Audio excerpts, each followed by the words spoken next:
Why does like starting suddenly become like a thing? It's like, oh, I'm starting. I this know one. it's because like we're so used to like the whole like it's your go. Yeah. Oh, right. Yeah. Yeah, Sorry. yeah, Oh, yeah. Me. Okay. 9 times out of 10, it's you though. I'm Phil Rickaby, and I am a writer and performer, and I am also an introvert. I'm Jess Gorman, and I'm a theater maker, and I'm also an introvert. And this is the Introvert's Guide to.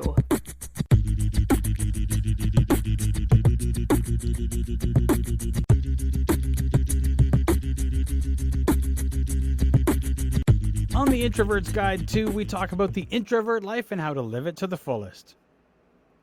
We'll choose a topic and discuss it, as well as try to.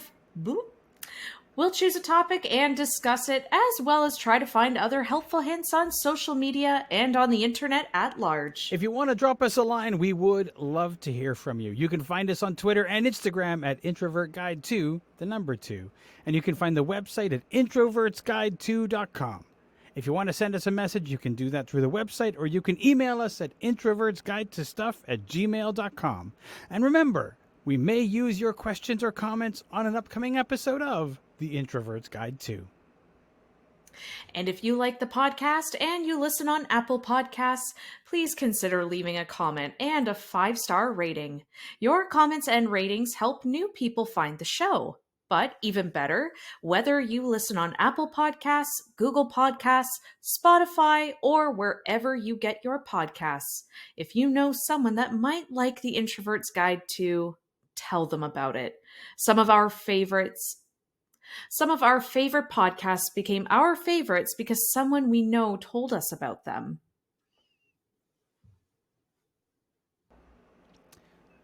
So Jess, I'm gonna give you a phrase.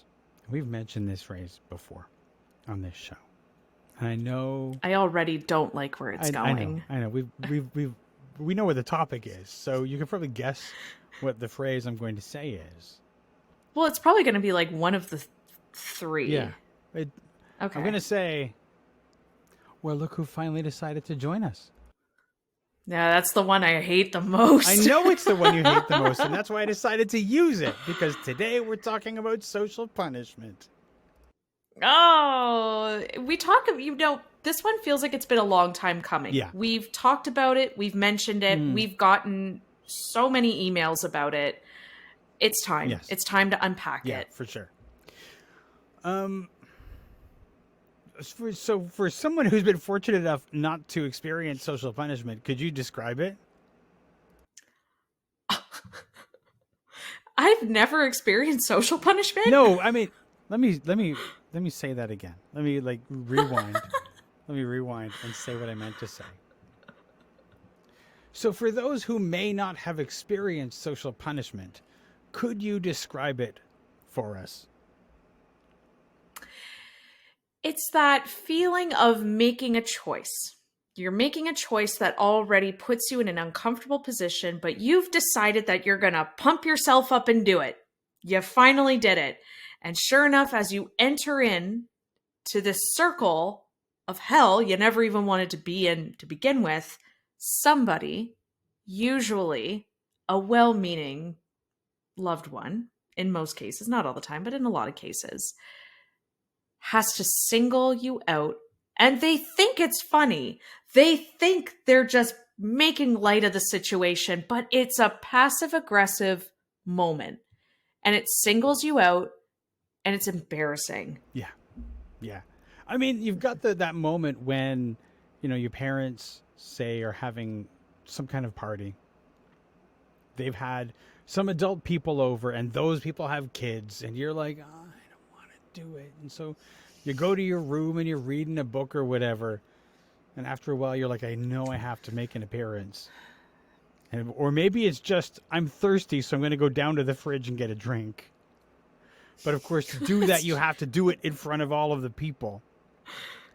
And you go down to the fridge. I just want my basic human needs I just want to get getting like a pop or something, or a soda for our American friends. And I open the fridge, and before I can grab the drink and run back upstairs, Mom is like, well, look who decided to join us. And then you hate to be the disappointment, but you got to dash, but you can't. You can't You now. can't. No. But you Just want wanted a bubbly. You want to. You're just like, because if you know what, if nobody had said anything, you probably would have stayed. That's right. If nobody had said anything, you would have been content to maybe socialize a little bit, talk to the adults, talk to some of the kids or whatever that are also there. But because you're being called out for it, you're done. Forget about it. Oh, absolutely. You become the topic of conversation. There is nothing more hellish than that, than being in the room and being the topic of discussion when you didn't even consent to it. Oh, and it's probably because if they say it in front of other people, then they jump into the conversation to be like, oh, do they do that a lot? Yeah, they do that all the time. They always hide out in their room. They don't come down and socialize when we have people over, and you're just wanting to die. And then the worst part is when the people that they're chatting with do the whole like, oh, my son Johnny does the same thing. He is such an outcast sometimes. I swear, I can't get a read on him. And you're just like, great.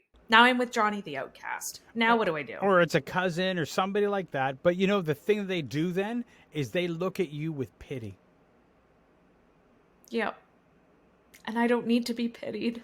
All we wanted was a drink, or we came downstairs out of obligation because we knew that we had to. And what did we get out of it? Nothing but like social punishment for just interacting after resting up to do it. And those moments are hard to recover from. Like, they really are hard to recover from. I've had those moments and I have nonstop thought about it, of all the different ways I could have responded. But there doesn't seem to be one response that I can just nail down and think, that's the one. I don't feel rude. My boundary was laid. And I didn't hurt anybody's feelings, because that's something we all struggle with, is how do I make a boundary while not hurting the other person's feelings? I don't know, part of me as a teenager, there's a bit of the I want a snappy comeback here. Also, the fact that you've had your feelings hurt, so now you're like, I need a snappy comeback. And I don't know about you, but my snappy comebacks sounded like, yeah, I did. Yep. Or something like that. So it would be really bad. And then suddenly, if you're in a crowd or in a group of people that called you out, then you get roasted. Yeah. Yeah. And then it gets worse. Yeah. Nothing worse than that. It's one thing with your mom, but when you're with like a group of like-aged folk, you're done. I will share a story. Years ago, I had a friend, and they lived in a small town in sort of like northwestern Ontario, not like above the Great Lakes, but like just near Superior, near Lake Huron. They were from Kincardine, Ontario. And I went to visit them. I was a teenager, and their parents had wanted me to come up and like spend the week. So it was a great week. I went out to this town, and my friend, it was a small town. So, we did small town things, swimming, that sort of thing. And then occasionally the friend would have people over. And she liked a really big party. So she would have a bunch of friends over. And I would stay in the room that was mine, the guest room, and occasionally pop out, but almost like hide out, because she knew everybody and I knew nobody. And so I would go out and somebody would be like, oh, hey, there you are. We've heard so much about you. Thanks for joining, or something like that. And you're just like, I'm going back. Yeah, son of a bitch. No, I get it though. And it's like, I love when people say, we're so glad that you came out. But something in the back of my head goes, were you thinking about me while I was in the other room? In the sense of like, are they thinking I'm being a hermit?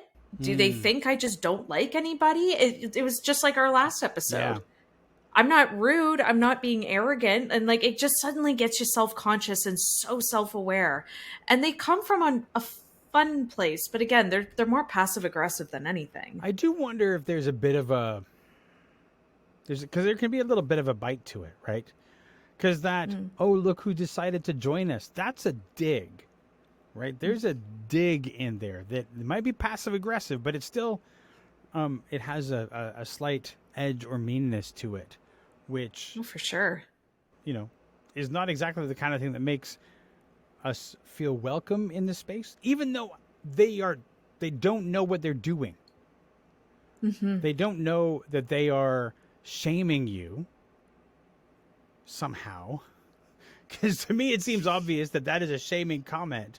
They think they're just being like, I don't know, somehow encouraging that you should have been down earlier or something. I don't understand what the driver is for these comments, but yeah, I don't either. Like, when you think about if it's an encouragement, there's a sense of positive reinforcement that they think they're getting at. But with a reinforcement, something's being added, an encouragement per se, right? But it feels more like a punishment because something's being taken away in that moment, which is our sense of confidence. Right. And therein lays the confusion for the one who doled out this punishment. So it's just, I get it. It can feel encouraging. It can feel like we're pumping somebody up. We wanted you here. So glad you decided to join us. But how can we now navigate a social environment when I feel like all eyes are on me? I have been trying to develop over the years ways of turning it back and just in a healthy way deflecting. I don't know how many other healthy ways there are to deflect. I don't know if it's necessarily healthy, but I'm trying. And even if it means just quickly changing the subject, just like, oh yeah, just coming to get a drink. Anyway, are you guys having a good time? And then just leave it at that. Every time I find that someone is trying to still come back to me and keep asking, well, why don't you socialize? Why aren't you around? Why don't you ever come to the parties? Then it's just a quick, like, I don't know. I just don't really feel like it. Anyway, how long have you guys been here for? You in town long? And then just move on. But it's not that simple sometimes. It can be relentless. Yeah.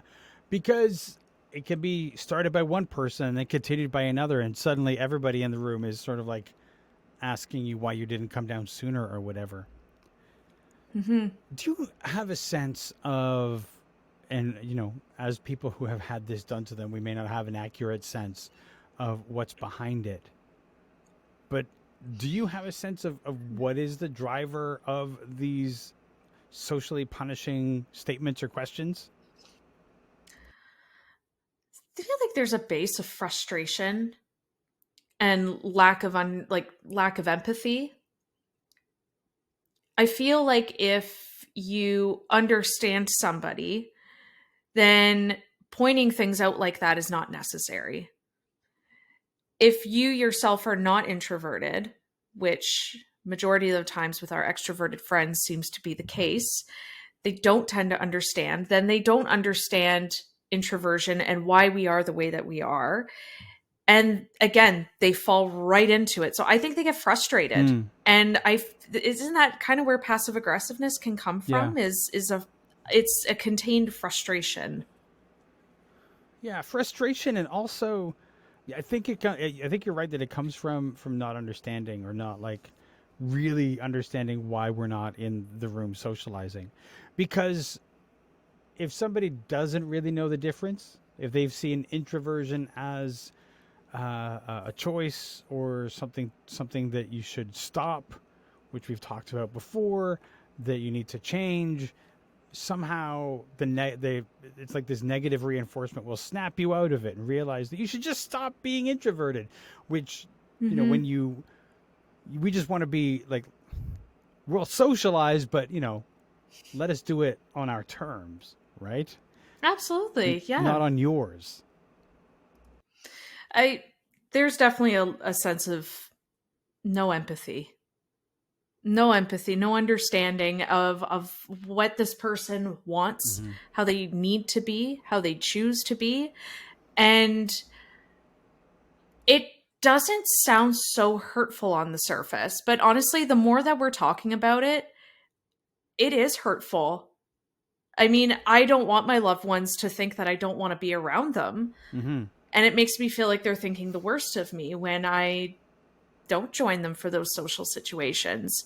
Sometimes it warrants a Yeah. conversation.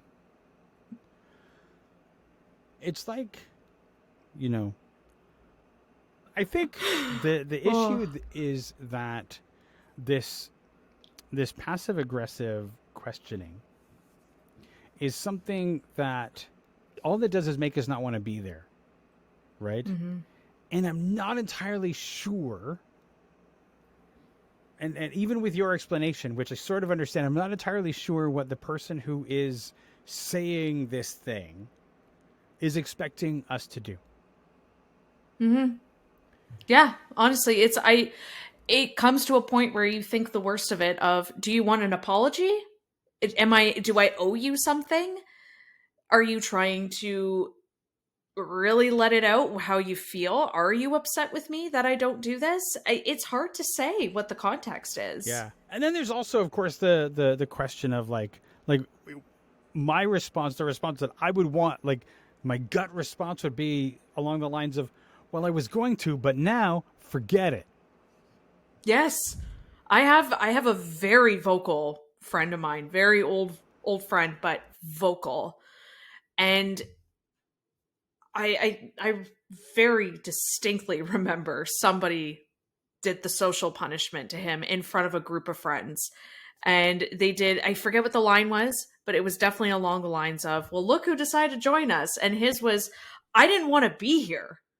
So now I really don't. Right.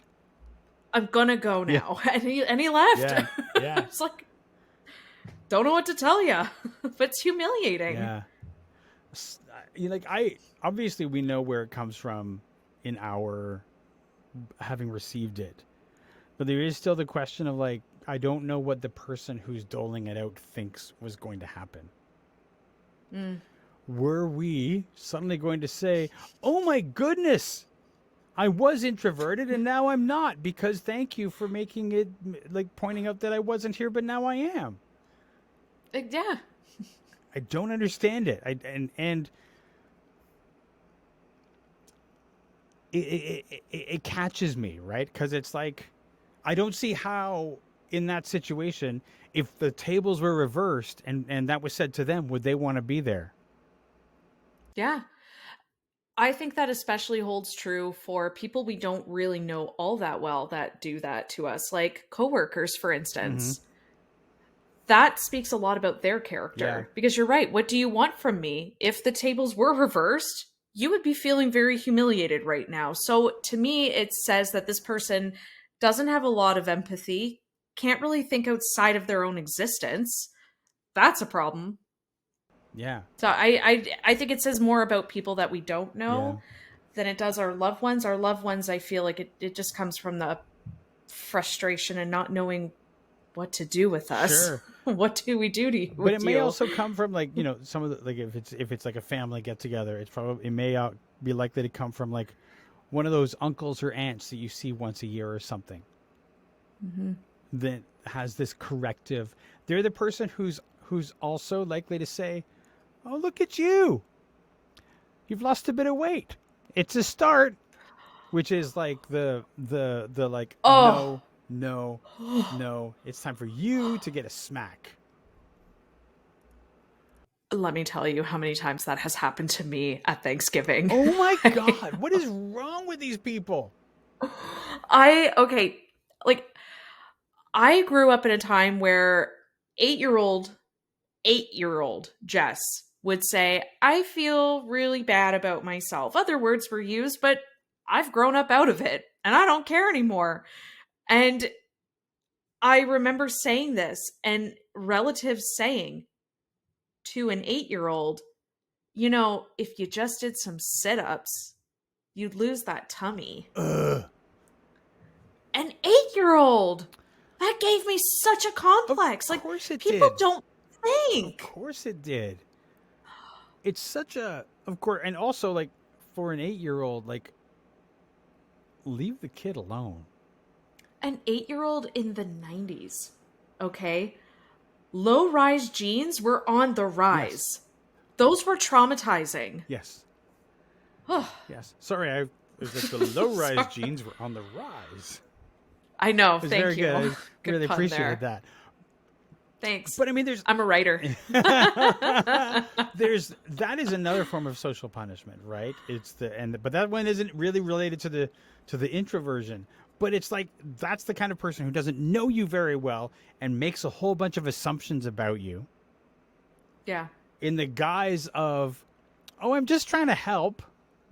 Yeah, no. And there's no compassion there No. whatsoever. None whatsoever. I'm wondering what are the more, how shall I put this, delicate ways of navigating those situations? Because I believe there are some listeners who do not have those tools, Uh-huh. and I might be looking at one of the hosts who doesn't have it yet. You're making an When I assumption tell that you I maybe I struggled, do, because well, maybe. my gut response right now is somebody is like, oh, look who finally decided to join us, is go fuck yourself, and I walk back into my room, right? That's right. The anger bubbles. I get so angry really quick, and I get snippy and mad, and then I get passive aggressive. And again, I'm really trying hard. And so when I say like I just have to keep deflecting, it's for everybody's own good. No, I get it. I'm a I get Virgo. it. And I'm it's not listen. Not I think go fuck yourself is not passive aggressive. It's just aggressive. It's pretty It's direct. directly Yeah. aggressive. But that's like the instinct. And of course, you can't necessarily say that to family. In which case, I go fuck yourself in my brain, and then I go away, right? Thank goodness I only see you once a year. Yes. Yeah. Anyway. Yeah, exactly. Exactly. Oh my Is gosh, I there know. a good way to And deal with it? And that is the question. And I think it takes tact. It takes practice Yeah. and it takes workshopping, because there are so many different things that you can try. And this is one of those moments where we, as the Introverts Guide to hosts, you say what you mean, but in this situation, probably best not to, because you might escalate Yeah, if it's a something. family gathering or a family something and somebody is throwing that at you, probably go fuck yourself is not going to get you a good result. Once again, we're going to repeat that. Telling someone to go fuck themselves may not be the best. Wait, let me write this down because I think I need the reminder. Let me just, I'm going to write this Do down. you want it nice and slow? Please. Want me to do if it you again? could just do that again. Absolutely. Telling someone to go fuck themselves. Fuck themselves. Fuck them. Yeah, real go emphasis on the Fuck themselves. Yeah, I'll underline that. Yeah. themselves. Yeah, there you go. You got it. That was beautiful. May not be the best way Not be the best way. to de-escalate. De-escalate. We're trying to de-escalate. De-escalate. Okay, Oh, yeah. see, therein lay the confusion. There was There it was. There was the issue right there. Is the We got it. de-escalation. We really avoided a catastrophe right there. Because I will admit, I am not good at that. And so my only option, I'm good at de-escalating, but in the moment, my desire is to tell that person to go fuck themselves. And so what is a better response? Maybe saying nothing is probably what I end up doing. And then I sit in the room, and maybe by saying nothing, everybody will finally ignore me. And then you can just Irish goodbye it. Yeah, just sit there for a little while, and then just be like, well, and get up and just go. And see, had they have just played their cards right and not singled you out, they could have gotten a smoke bomb show. I mean, look, here's the thing. And if you are somebody who has an introvert in your life, and you have said this in the past, or you may feel that you are likely to say it in the future, when they join you, that you say something along the lines of, look who decided to join us, or something along those lines, know that if you say nothing, the introvert is more likely to stay. you will get the result you actually want by keeping your mouth shut. It's an act of trust. Mm-hmm. And I think that if you are the victim of these social punishments, maybe find a gentle way to forward this and tell, the person who needs to hear this to maybe fast forward to around 27 minutes, 27 and a half Yeah, minutes, something along those. give or take. It's 30 to 26 Give or minutes, something take. along there. 26. We'll see what happens during editing. And just tell them, hey, listen, it's an act of trust, baby. Okay? Are there situations that are not family gatherings that might be at school or something like that where social punishment happens in a different way? Give me an example.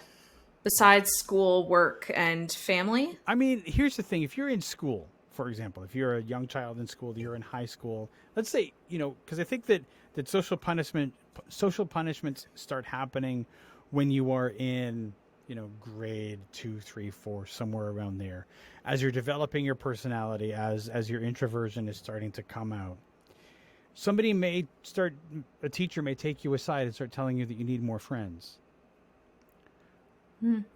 Which is like, sometimes if you're the right kind of introvert, you're like, I would settle for one. I'm fucking good, but thanks. Like, no fucking thank Right? you. Of course, then you get sent to the principal's office for swearing. Yeah. Or something along the lines of, you should speak up more in class.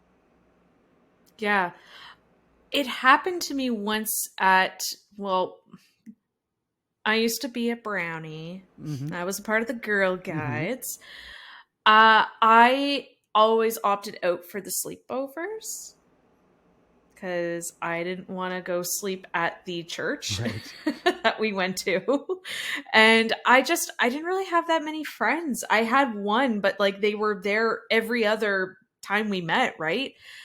And I got pulled aside. And the only reason why I remember this, by the way, is because my mom found a whole bunch of my old memorabilia and like had to show me it. And then I remembered it. So it all kind of came flooding back. So this is pretty recent, getting this memory.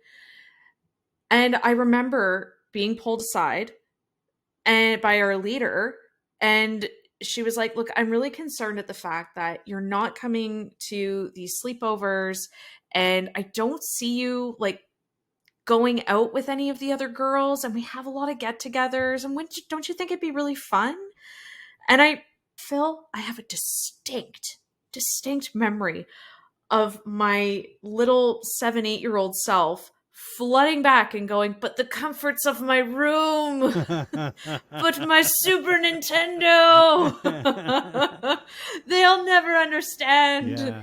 And then I just remember saying, like, I really am okay. I just want to come and learn, like, survival stuff, how to build a fire, going camping, and earning my badges. That's about all I want to do. And I didn't really stay after that. I felt humiliated. I felt like everybody was thinking I just, no one liked me. Yeah. And then I blamed myself for the whole thing. Sure, of course. Who else are you going to blame? Not like the fact that you socialize differently. Yeah, I was kidding. Here's a story from, I remember I was in, I think it was around grade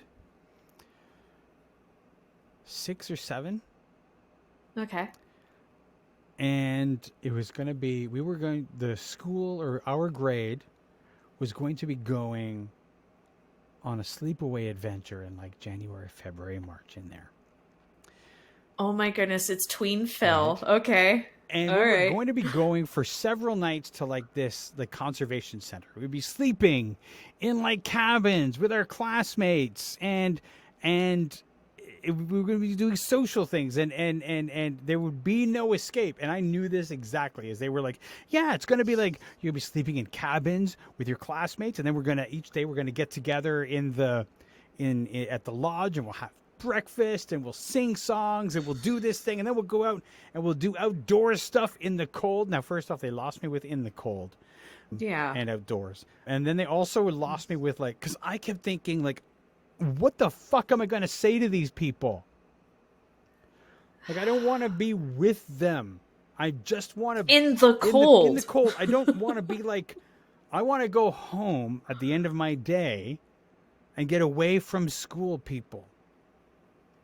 And I was stressed about it. I was so stressed about it. Like, to the point where I was like, I know what I'm going to do, but I can't do that. I don't want to do it. I was like Yeah. asking my parents, is there some way that we can, like, you don't sign the permission form or something, anything? Did they send you They did anyway? not. My family went to Disney instead. Oh, yeah. We Okay. ended up going on a Hell vacation yeah. that week to Florida, and I was so thankful that I didn't have to Oh, worry about that at all. When they told me, the relief that fell from the heavens onto me was just like I exhaled for the first time in weeks. okay. So wait, follow up Yes. question. Follow up question. Okay. So your parents are like, you don't have to worry about it. Don't worry about it. Now, did they say, hey, we got a surprise for you? It just so happens? Or did they say, well, think about it and then they surprised you? I don't, this is a long time ago, and I don't remember exactly how it all panned out. I Okay. don't know if they had been planning it already and it happened to fall on those dates, or, which is probably the likely thing, is it just happened to be serendipitous or something. I doubt that they changed the dates to accommodate this thing, but it so happened that those were dates that we were going on. All I remember, I don't remember how they told me, I don't remember the details, but I know that the sense of relief I felt that I wouldn't have to do that was like, I don't know, like being blessed by the heavens or something. It was that intense because I No was shit. so stressed about having to spend time with these people outside of school, most of whom were not my friends, who I didn't particularly like, and I didn't really want to make small talk with people I didn't know for all that, all like for even like 3 nights, however long it was. I didn't want to do it. In the cold. I'm just Yes, gonna again, in the making cold, it in the like cold. winter. We were No. going to be snowshoeing, and I was like, I don't want to do that. It's outside, it's Good cold. fucking Lord. Oh my gosh, your era was scary. Yeah, I know. It's tough being a Gen X. Children snowshoeing? Tough. I'm sure there was like supervision, but you know what? That may have been negotiable too. It was It was Yeah. It was the early '80s, late '70s. It was How the did early any '80s. of It you was like a serve? terrible time. Yeah. Yeah, no, you went somewhere hot. You were good. And in fact, the funny thing is, just side note, when we were in Florida, everybody who lived in Florida, there had been like frost. So they were Yeah. the orange crops, and everybody there was dressed in sweaters, and like there was like everybody's wearing long pants and sweaters, and we're like wearing short pants, like shorts, t-shirts, and we're just like going around because it's hot for us, and it's like playing a game of Yeah, Spot the Canadian. absolutely. Oh my gosh, Canadians go anywhere tropical, and if it's even so much as like 4 degrees, It's above. we're I mean, here's the flip-flopping. thing. It was probably not more than like 20 degrees there. It was probably not lower than that. But they're like, "Oh, Yeah. so cold, so cold. We gotta buy the park at the Simpsons or whatever the store was. We gotta go down to Yeah. Sears and get whatever. I don't even know what the stores are. J.C. Penney. We gotta go to J.C. Penney and buy a parka. And people would be wearing like layers, and we'd be like, this is stupid. It's so Yeah. gorgeous. Anyway, Yeah. Anyway, when you got back from this trip, yes, did you get any sort of comments from your classmates or teachers? no. I'm just curious. Yeah, nothing. No, they knew I was going away. The teachers knew I was going away, so they weren't like, "Oh, you missed a great time," because I was in Florida. You're not going to make I think everybody knew who got the better exactly. time. I was not going to be made jealous of their snowshoeing adventure in the cold. I was in Florida. That would be a time to crack out the whole, you're full of shit if you think that you had more fun than me. You're full of shit, okay? Everybody knew. Everybody knew. They did not have more fun than me. They did not. Good. I'm glad. They needed to know. Oh, they knew. They knew. They knew. Do we have any sort of Like, we've been going through this. Yes. We've been working through this. We've always got something, but it's just I feel that it is okay sometimes to not know what to say in a moment. Do we have one little snippet, even just a tiny little advice of, if they do that, you are in your right mind to walk away and not say anything, or, well, maybe say something, nothing It's altogether. one of But those difficult things because again, you and I are both at a loss for what do you say in that situation that does not escalate the situation. it's touchy. It's very touchy because you are hurt and you are more likely to lash out when you are hurt and say something that you may regret later. So I think if you can't come up with anything to say, it's probably best not to stammer or sputter. Don't stand there going, well, just try saying nothing. If you can, turn around and go back to your room. Or go back to your dwelling. Or socialize for a brief period. And then bail. You know, if you're in a college situation or you're out, you have roommates and they're having a party and you've spent time in your room, you went out to get a drink, you ran out of what provisions you'd taken in there before so you could avoid the party, and you go out and somebody drops one of those comments on you, try a shrug.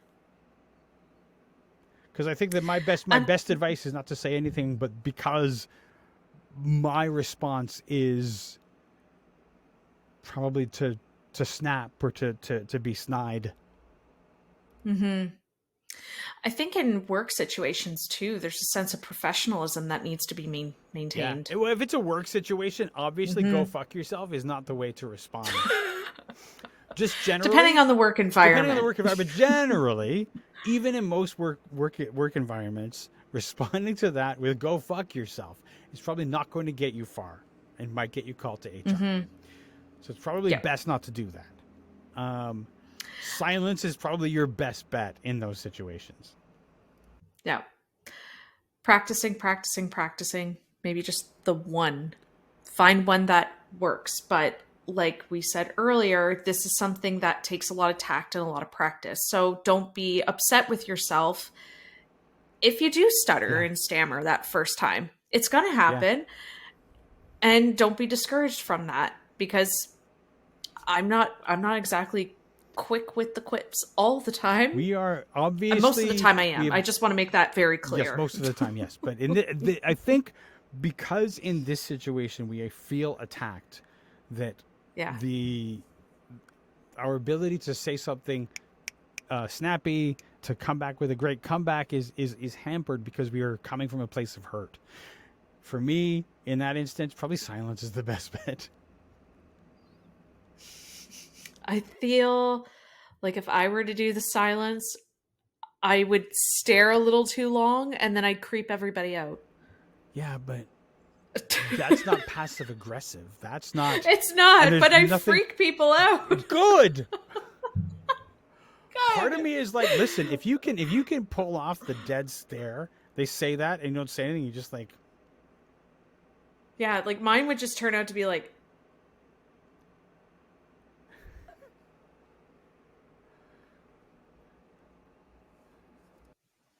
Just leave and just be gone. Just leave, yeah. Yeah, pretty much. The stare may be very effective in that situation, just to say nothing and just like stare at them,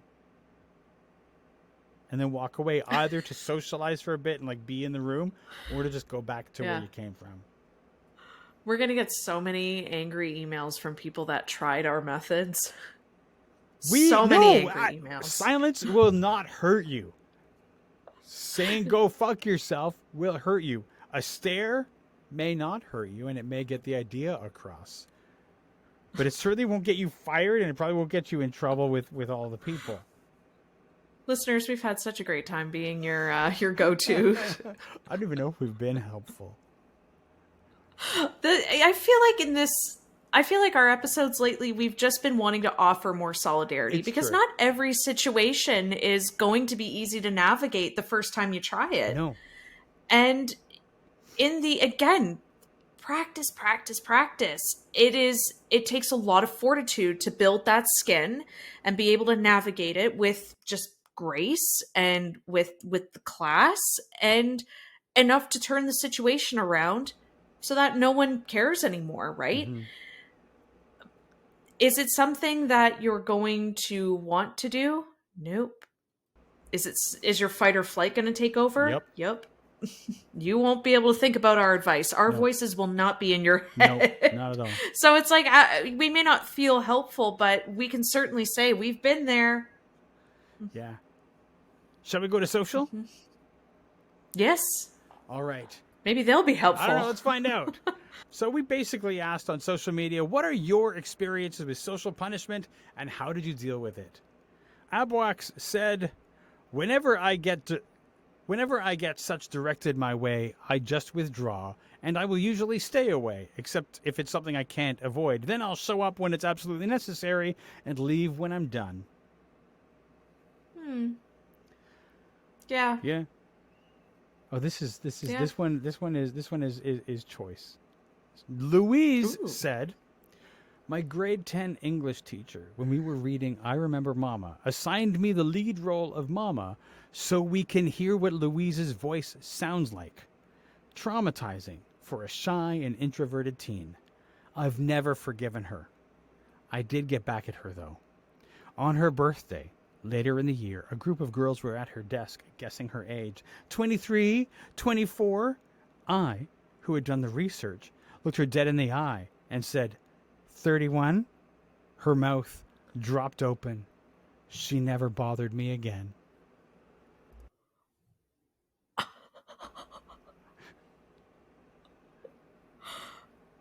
If I could clap and not hurt the microphone, know. I would right now. That was beautiful. That was sheer poetry. It was also, poetry. I'm 31 right now, and my mouth was agape. But here's the thing about that. If you're a teacher and you have in your class a quiet person who is studious, bookish, and always does their research, don't fuck with that child. Do not fuck with that child. Not at all. Because they will burn you like that. So bad. Oh, yeah. The thoughts and ideas that these clever teens get, oof. Mm-hmm. Yeah. Oof. Yeah. Shocking. Do we have any internet? Do you want to know why we don't have any internet? Why don't we have any internet? It is a really tough research topic. It's true. It is. Because you get more, like in our situation, you're going to get more discussions about what happened and how it made us feel. You're not going to get ideas about how to navigate it.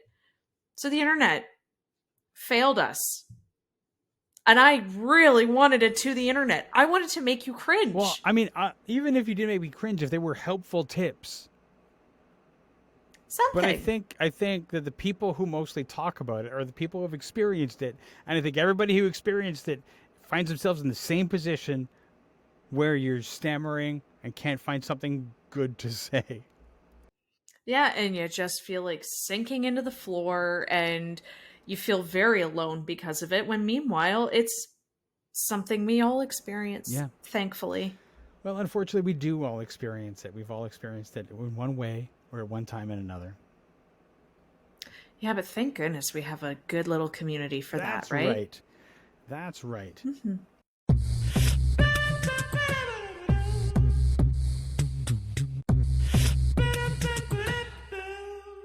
So did we learn anything today?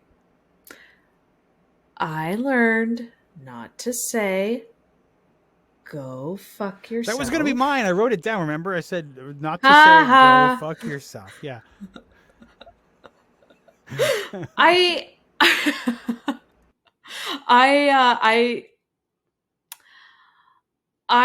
am reminded not to be so hard on myself when it does happen, because it still happens. Mm-hmm. It still does. As much as my family knows me, they've listened to my podcast. Hell, they'll probably be listening to this episode. It's still going to happen. And it hasn't, thankfully, so much happened with friends. I work from home. So my coworkers are all over the place, and I just have to meet them through teams. So when it does happen with my loved ones, it stings a little bit more because it's so rare for it to happen, and it still makes me feel misunderstood. But I know who I am. I know I love them, and I am always going to make the time for them, and the frustration that they might feel with me isn't on me. That's a really good way to look at it, because them being frustrated with you is not really about you. It's about their reaction to what you need. Which is unfortunate because, we've talked about saying what you need. And at this point, you and I have both said what we need in social situations of the people that we love. They know that we are introverts and that we need a certain amount. Yep. And if they are still reacting to our late or delayed arrival at some kind of social event with some form of social punishment, then did they listen at all is kind of the question. And fuck them. I'm feeling aggressive You really are. tonight. Forget the passive aggression. Forget the passive aggression. You are on with the aggression. Boom. She is out to play. Oh, you got to keep them separated for sure. Absolutely. And I feel like it's something to do with the Virgo in me. Something in the air. Maybe. Maybe. I hear it's a Virgo moon. Is it? I don't know what that means. I have no clue what that means. Yeah, I could probably find out. Are you finding out? No, not right now. Not gonna. I'll let you. Okay. I'm not like I'm gonna find out like now, but I can find out. Yeah. Okay. Sure. I thought I saw the wheels turning. No, there. I was like, how would I find out? Yes, that's how I can find out. Stuff like that. Anyway. Friends, thank you so much for listening. As you know, and as we've said so many times, we give you this podcast every 2 weeks for free. We don't ask any money for it. We don't charge you for it. And we don't even have any advertising on this show. We don't have sponsorships. But we give you this show every week because we enjoy doing it. We enjoy giving you this product. And we enjoy the community that we've built as we've done it. One thing I will point out, though, is that it does cost money to do a podcast. It costs money to host a website. It costs money to host and deliver the podcast files. It costs money to have editing software, and even this recording software that I'm using now. It all costs money. And of course, because we don't have sponsorships, we're not getting any money to do that. That's coming out of our pockets. But if you want to help us make this show happen, there is a link in the show notes, which you can find on the website or in your favorite podcast app. And on that link, you can donate to keep this show going. You can give us a one-time donation, or you could give us a regular monthly donation or a regular donation. Doing so would help us to keep this show going. And if just 5 of you gave us $5 each month, then we would pay just for the hosting, and that would be something that we covered. And if we got more than that, if we got enough, maybe Jess and I could get paid to do this podcast, and we might be able to do it more. But the most important thing that you can do is to listen. And because you're listening, we are so glad that you're here, and we're thrilled, and we will see you again in 2 weeks.